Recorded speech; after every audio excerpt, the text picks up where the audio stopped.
আরে আন্টি, অনেকদিন পরে দেখলাম, কেমন আছেন আপনি? এই বেড়া ফাজিল বেড়া, তো আর হন দেখতে আন্টি ডিক্কার লাগে দে। আগে আপনাকে বউয়ের মতো লাগতো, তাই ভাবি বলে ডাকতাম। এখন মায়ের মতো লাগে, এখন আন্টি বলে ডাকি। আরেকবার যদি আন্টি হইও সুয়ার মারি তোর গালের 32 দাঁত ফালা দিই।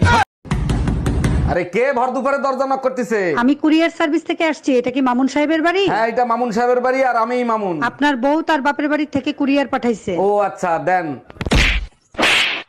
নেন, এইখানে সাইন করেন।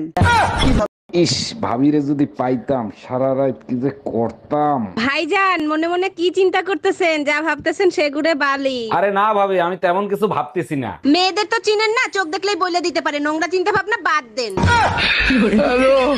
তুমি কোন শহরের মাইয়া গো, লাগে উরা দুরা? এক্সকিউজ মি ভাইয়া, আমারে 2 মিনিট সময় দেওয়া যাবে? আপনার ভুল হচ্ছে, আমি 2 মিনিট না 5 মিনিটের উপরে দিতে পারি।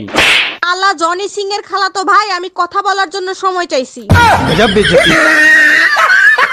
এই পাশের বাড়ির টুম্পা বাবির জামাই তোমারে মারছে কেন? ভাবির জামাই জিজ্ঞেস করছে টুম্পা ভাবিরে দেখছিলেন? আমি বলছিলাম হ্যাঁ, গোসল করার সময় দেখছিলাম। ঠিকই করছে, আমি হলে তো তোরে মার্ডার করে ফেলতাম। পুরো কথা শুনে তোমারও, আমি যখন গোসল করতেছিলাম তখন ভাবিরে দেখছিলাম।